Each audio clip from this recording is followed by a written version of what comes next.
Hello friends, welcome to my YouTube channel Samrat education. दोस्तों, आज की इस वीडियो में आप लोगों को बीएससी एग्रीकल्चर थर्ड सेमेस्टर के एक विषय प्लांट ब्रीडिंग का एक इम्पॉर्टेंट टॉपिक बताने वाला हूं। इस टॉपिक में मैं आप लोगों को सिलेक्शन के बारे में बताऊंगा।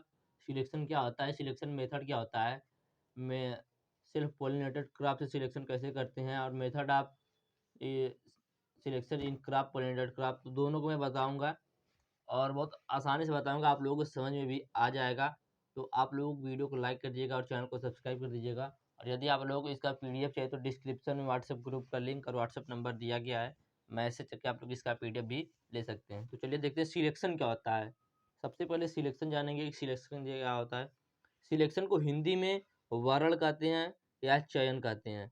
दोस्तों, एग्जाम में आप लोगों को वर्ण चयन देखने को नहीं मिलेगा, डायरेक्ट सिलेक्शन ही लिख देंगे, हिंदी में भी और इंग्लिश में भी। तो सिलेक्शन को हिंदी में वर्ण या चयन कहते हैं। तो किसी पादप की समष्टि, समष्टि का मतलब दोस्तों झुंड, किसी पादप की समष्टि में से विभिन्न जीन प्रारूप की जनन दर भिन्न भिन्न होती है, जिससे विविधतापूर्ण समष्टि का निर्माण होता है। इस विविधतापूर्ण समष्टि में से उत्कृष्ट लक्षणों वाले पौधों को छांटकर अलग करना तथा उनके बीजों से अगली पीढ़ी उगाने की प्रक्रिया को ही सिलेक्शन कहते हैं। सिलेक्शन किसे कहते हैं? किसी पादप की झुंड में से उत्कृष्ट लक्षण वाले अच्छे गुण वाले पौधे, तो उत्कृष्ट लक्षणों वाले पौधे को छांटकर अलग करना तथा उनके बीजों से अगली पीढ़ी के उगाने की जो प्रक्रिया होती है, उसी प्रक्रिया को सिलेक्शन कहा जाता है। फिर सुनिएगा एक बार। किसी पादप की समष्टि से या किसी पादप की झुंड से उत्कृष्ट लक्षणों वाले पौधों को छांटकर अलग अलग उनके बीजों को अलग अलग रखना तथा अगली पीढ़ी की उगाने के लिए प्रक्रिया करने की जो क्रिया होती है, उसी को सिलेक्शन कहा जाता है, वर्ण कहा जाता है, चयन कहा जाता है। तो अब वो आप लोगों को सिलेक्शन क्या होता है समझ में आ गया होगा। जैसे आप लोगों को एग्जाम्पल के माध्यम से बता देता हूँ। जैसे आप मान लीजिए ये कुछ प्लांट है, जैसे मान लीजिए 500 से 1000 प्लांट है। ये 500 से 1000 प्लांट है। इसमें से हम लोगों को ये अच्छे गुण वाला पौधा लगा। इसकी जो लंबाई है, जैसे मान लीजिए गेहूं का पौधा है तो इसकी जो बाली की लंबाई है वह भी अच्छी खासी है। पेड़ की जो लंबाई है वह भी छोटा है और अच्छा खासा है, और ये हमको उत्कृष्ट लगा। जैसे इसमें से 5 पौधे हमने ले लिए, हमने 5 पौधे ले लिए, तो दोस्तों यही जो 5 पौधा लेंगे, इनकी जो बीज रहेंगी इनको अलग अलग एकत्रित करेंगे। इनके बीज को 5 जगह एकत्रित करेंगे। फिर इन बीजों को जब बोएंगे तो इसी बोने की प्रक्रिया को ही सिलेक्शन कहा जाता है। अब देखते हैं method of selection. Method of selection, दोस्तों सिलेक्शन के दो मेथड होते हैं। पहला होता है सेल्फ पोलिनेटेड क्रॉप और दूसरा होता है cross pollinated crop. Method of selection, selection दो प्रकार का होता है, सेल्फ पोलिनेटेड क्रॉप और क्रॉस पोलिनेटेड क्रॉप। तो हम आज की इस वीडियो में सेल्फ पोलिनेटेड क्रॉप के बारे में पढ़ेंगे। तो सेल्फ पोलिनेटेड क्रॉप में पहला होता है मास सिलेक्शन और दूसरा होता है प्योर लाइन सिलेक्शन। मास सिलेक्शन और प्योर लाइन सिलेक्शन। मास सिलेक्शन को कहते हैं समूह वर्ण और प्योर लाइन सिलेक्शन को कहते हैं शुद्ध वंशक्रम वर्ण। तो देखते हैं सबसे पहले मास सिलेक्शन क्या होता है। तो मास सिलेक्शन देखते हैं, जिसे कहते हैं समूह वर्ण। जब विविधतापूर्ण समष्टि में से उत्कृष्ट व एक समान पौधे का वर्ण करके इनके बीजों को एक साथ समूह में मिश्रित कर लेते हैं, तो इसी विधि को मास सिलेक्शन कहते हैं। मास सिलेक्शन किसे कहते हैं? जब विविधतापूर्ण समष्टि में से, विविधतापूर्ण मतलब दोस्तों अलग अलग प्रजाति, अलग अलग प्रजाति का नहीं दोस्तों, मतलब अलग अलग किस्म की, जैसे कोई लंबा है, कोई छोटा है, कोई ज्यादा बड़ा हो गया है, तो उन विविधतापूर्ण समष्टि में से उत्कृष्ट व एक समान पौधे का वर्ण करके उनके जो बीज रहेंगे उनको एक साथ एकत्रित कर देते हैं, मिश्रित कर देते हैं। तो इसी प्रक्रिया को मास सिलेक्शन कहा जाता है। जैसे दोस्तों आपने यहाँ पे हम लोग कुछ पौधे ले लेते हैं। मान लीजिए यहाँ पे दोस्तों 500 पौधे हैं। इन पौधे में से हमें 1 2 3 4 5, ये 5 पौधे हमें उत्कृष्ट लगे, अच्छे लगे। तो इन पौधे के जो बीज प्राप्त होंगे, इन बीजों को एक ही साथ एकत्रित कर लेंगे, मिक्स कर लेंगे। इन पांचों के बीजों को एक ही साथ मिक्स कर लेंगे। तो इसी प्रक्रिया को मास सिलेक्शन कहा जाता है, समूह वर्ण कहा जाता है। समूह वर्ण क्या होता है? जब विविधतापूर्ण समष्टि में से उत्कृष्ट व एक समान पौधे का वर्ण करके इनके बीजों को एक साथ समूह में मिश्रित कर लेते हैं तो इसी प्रक्रिया को मास सिलेक्शन कहते हैं। इससे पहले मैंने आप लोग सिलेक्शन बताया, तो सिलेक्शन क्या होता है, जब विविधतापूर्ण समष्टि में से उत्कृष्ट लक्षण वाले पौधे को छांटकर अलग करते तथा उनके बीच से अगली पीढ़ी उगाने की प्रक्रिया करते हैं तो उसी को सिलेक्शन कहा जाता है। मास सिलेक्शन समझ में आ गया, सिलेक्शन समझ में आ गया। अब देखते हैं मास सिलेक्शन मेथड, देखते हैं मास सिलेक्शन। तो इसी कुछ स्टेप होते हैं। तो पहले क्या होता है दोस्तों, प्रथम वर्ष में क्या करते हैं, प्रथम वर्ष में जैसे यहाँ पे हमने कुछ पादप ले लिया, जैसे आप लोगों को देखिए बता दूं दोस्तों, आप लोगों को जब भी एग्जाम में दे देगा प्योर लाइन सिलेक्शन या मास सिलेक्शन लिखने के लिए, तो आप लोग अपने से 500 से 1000, 200 से 2000, तो इस प्रकार से पौधे ले सकते हैं। जैसे मान लीजिए हमने यहाँ पर 500 से 1000 पौधे ले लिए, तो हमें यहाँ पर लिखना पड़ेगा कि सर्वप्रथम 500 से 1000 पौधों का चयन किया जाता है।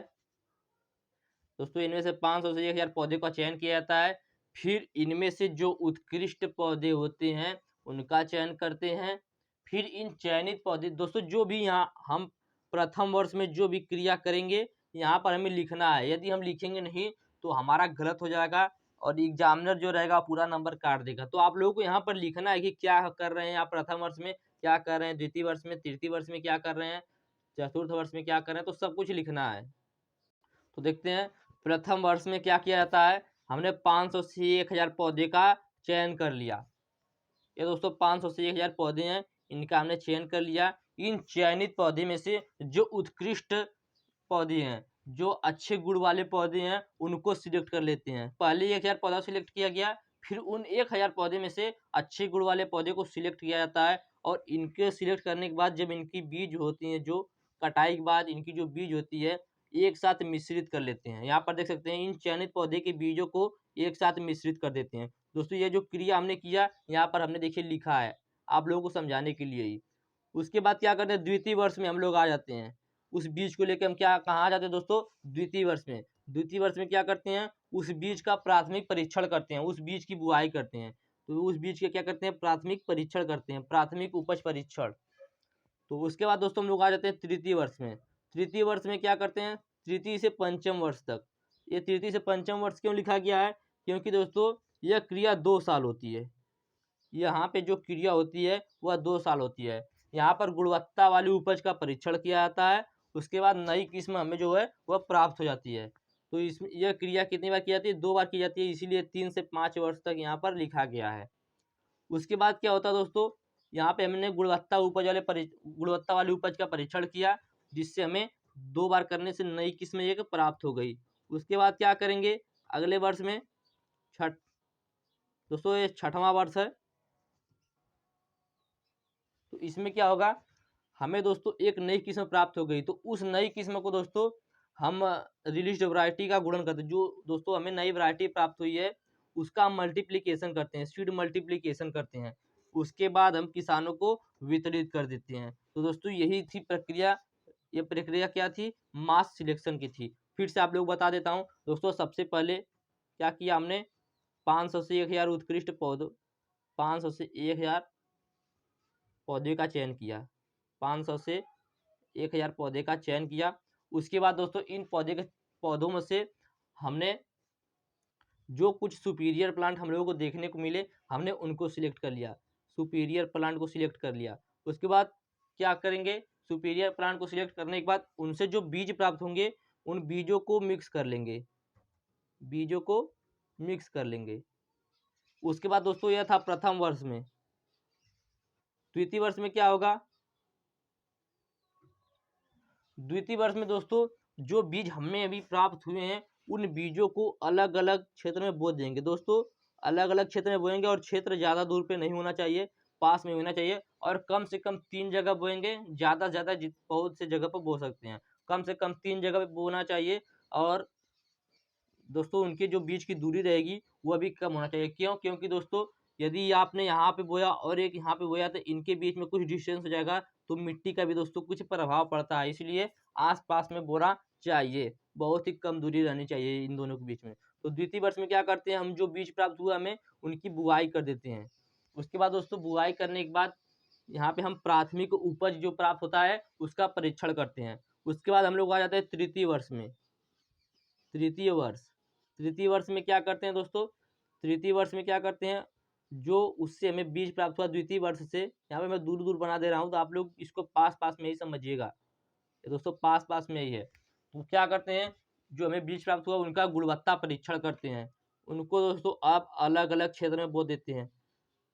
तो दोस्तों यहाँ पर भी उनको अलग अलग क्षेत्रों में बो दिया जाएगा। उनको बोने के बाद दोस्तों क्या होगा, यहाँ से यह जो क्रिया होती है यह 3 से 5 वर्ष तक होती है। मतलब दोस्तों 2 वर्ष तक एक ही काम को किया जाता है। 2 बार इसी पौधे को बोया जाएगा, काटा जाएगा। फिर दोस्तों 2 बार करने के बाद क्या होगा, हमें एक नई किस्म प्राप्त होगी, एक नई वैरायटी प्राप्त होगी। फिर उस नई वैरायटी का क्या करते हैं दोस्तों, फिर उस नई वैरायटी का 7वें वर्ष में, सॉरी 6वें वर्ष में क्या करते हैं, रिलीज्ड वैरायटी का क्या करते हैं, मल्टीप्लिकेशन करते हैं, गुणन करते हैं। गुणन करने के बाद उस बीज को किसानों को वितरित किया जाता है। तो इसी प्रक्रिया को मास सिलेक्शन कहा जाता है। उम्मीद करते हैं आप लोगों को मास सिलेक्शन समझ में आ गया होगा। और दोस्तों फिर से एक बार इंपॉर्टेंट बात बता दूं कि जो भी दोस्तों आप क्रिया करें जिस वर्ष में, उस वर्ष के सामने आप लोगों को लिखना अनिवार्य है, अन्यथा नंबर नहीं मिलेगा। आगे देखते हैं, प्योर लाइन सिलेक्शन, शुद्ध वंश क्रम वर्ण। प्योर लाइन सिलेक्शन क्या होता है, जब विविधतापूर्ण समष्टि में से उत्कृष्ट पौधों का वर्ण करके इनके बीजों को अलग अलग एकत्रित कर लेते हैं और इनसे एकल पादप संततियां उगाते हैं, तो इसी प्रक्रिया को शुद्ध वंशक्रम वर्ण कहते हैं।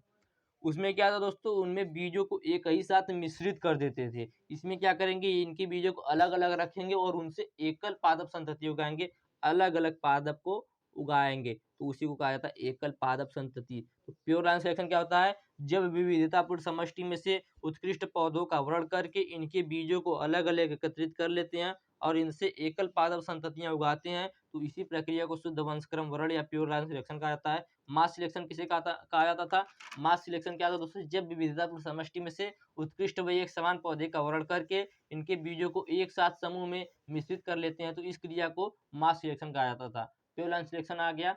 अब देखते हैं प्योर लाइन सिलेक्शन की क्या क्रिया है। तो दोस्तों दोनों का वर्क लगभग सेम है, बस थोड़ा सा डिफरेंस है। तो देखते हैं, इसमें प्रथम वर्ष में भी क्या करते हैं, विविधतापूर्ण समष्टि में से 500 से 1000 उत्तम पौधे का चयन कर लेते हैं। विविधतापूर्ण समष्टि में से 500 से 1000 पौधे को चयन करते हैं, फिर उनमें से जो उत्कृष्ट पौधे होते हैं उनका चयन करते हैं। फिर चयनित किए गए पौधे के बीजों को अलग अलग एकत्रित करते हैं। क्या करते हैं, चयनित किए गए बीजों को अलग अलग एकत्रित करते हैं। यहाँ पे दोस्तों देसी या पुरानी किस्म और शुद्ध वंश क्रम का मिश्रण भी होता है। तो वरल जो हम लोग ने पौधा सिलेक्ट किया, उन पौधे के बीजों को एकत्रित करते हैं अलग अलग। उसके बाद द्वितीय वर्ष में क्या करते हैं, द्वितीय वर्ष में दोस्तों उनको अलग अलग जगह पर उगाते हैं। दोस्तों उसमें क्या था, उसमें एक साथ बहुत से बीजों को मिश्रित था, इसलिए उगा देते थे। इनमें दोस्तों एकल पादप संततियां उगाते हैं। तो यहाँ पर देख सकते हैं आप लोग, अलग अलग इनको उगाया जा रहा है। तो द्वितीय वर्ष में क्या हो रहा है, चयनित पौधे से एकल पादप संततियां उगाते हैं और निकृष्ट व अवांछनीय पौधे वाली संततियों का परित्याग कर देते हैं। इनमें जो दोस्तों बुरे, मतलब जो पौधा अच्छी गुण वाला नहीं है उसका परित्याग कर देते हैं। उसके बाद तृतीय वर्ष में क्या होता है दोस्तों, यहाँ से जो हमें बीज प्राप्त हुआ उसको हम क्या करेंगे, तृतीय वर्ष में बोएंगे। तृतीय वर्ष में क्या करेंगे, जो उत्कृष्ट संततियां होती है उनका प्रारंभिक उपज परीक्षण करते हैं। उत्कृष्ट मतलब दोस्तों अच्छे गुण वाले जो हमें बीज प्राप्त हुए हैं, संतति प्राप्त हुई है, उनका हम वो लोग प्रारंभिक उपज परीक्षण करेंगे यहाँ पर तीसरे वर्ष में। उसके बाद क्या करते हैं, प्रचलित उन्नत किस्मों को चेक के रूप में उपयोग करते हैं। इनमें जो प्रचलित उन्नत किस्म होते हैं उनको चेक के रूप में उपयोग करते हैं। उसके बाद आते हैं चौथे वर्ष में। तो चौथे से 4 से 6 वर्ष में क्या करते हैं हम लोग, जो हमें पाँच तीसरे वर्ष से प्राप्त हुआ है बीज, उनको यहाँ पर बुआई कर देते हैं अलग अलग क्षेत्र में दोस्तों। उसके बाद उत्कृष्ट संततियों का समन्वित उपज परीक्षण करते हैं। जो अच्छे गुण वाले पौधे होते हैं उनका समन्वित उपज परीक्षण करते हैं और रोग रोधिता व गुणवत्ता परीक्षण करते हैं। उसके बाद दोस्तों क्या करते हैं, 7वें वर्ष में दोस्तों हमें सर्वोत्तम संतति नई किस्म के रूप में प्राप्त हुई है, रिलीज्ड वैरायटी, उनका मल्टीप्लिकेशन करते हैं। मल्टीप्लिकेशन करने के बाद किसानों को वितरित कर देते हैं। तो इसी प्रक्रिया को प्योर लाइन सिलेक्शन कहा जाता है। फिर से बताऊंगा आप लोगों को, तो देखते हैं। तो प्रथम वर्ष में हम लोग क्या करते हैं, प्रथम वर्ष में क्या करते हैं दोस्तों, 500 से 1000 पौधे को चयनित करते हैं। फिर 500 से 1000 पौधे को चयनित करते हैं। फिर इनमें से दोस्तों अच्छे गुणों वाले उत्कृष्ट पौधे को चयनित किया जाता है।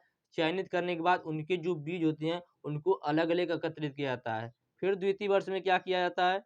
द्वितीय वर्ष में जो बीज प्राप्त हुआ है उनसे एकल पादप संतति उगाते हैं। एकल पादप संतति का मतलब दोस्तों अलग-अलग उनकी बुआई कर देते हैं एक-एक बीज की। तो दोस्तों यहाँ पे एकल पादप संतति उगाते हैं और उगाने के बाद जो यहाँ पर अच्छे गुण वाले पौधे नहीं है, जो निकृष्ट व अवांछनीय पौधे हैं, उन पौधों का क्या कर देते हैं दोस्तों, परित्याग कर देते हैं। उनको वहां से काट के निकाल देते हैं या उखाड़ के फेंक देते हैं। तो द्वितीय वर्ष में इतना होता है। फिर तृतीय वर्ष में क्या होता है? तृतीय वर्ष तृतीय वर्ष में दोस्तों जो वहां से हमें बीज प्राप्त हुआ है उनकी बुआई कर देते हैं।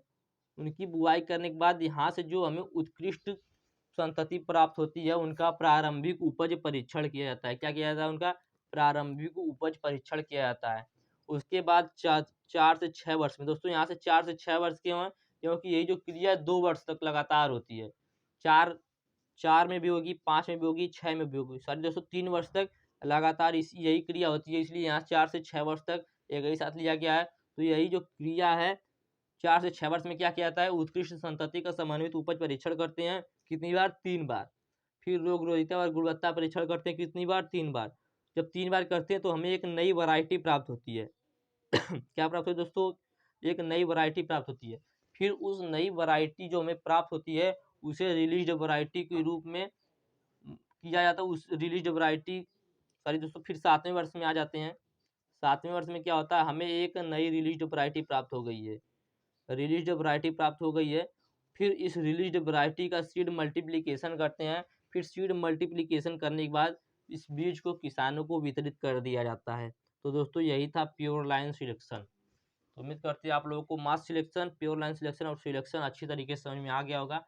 और वीडियो अच्छा लगा तो वीडियो को लाइक कर दीजिएगा, चैनल को सब्सक्राइब कर दीजिएगा। धन्यवाद। जय हिंद।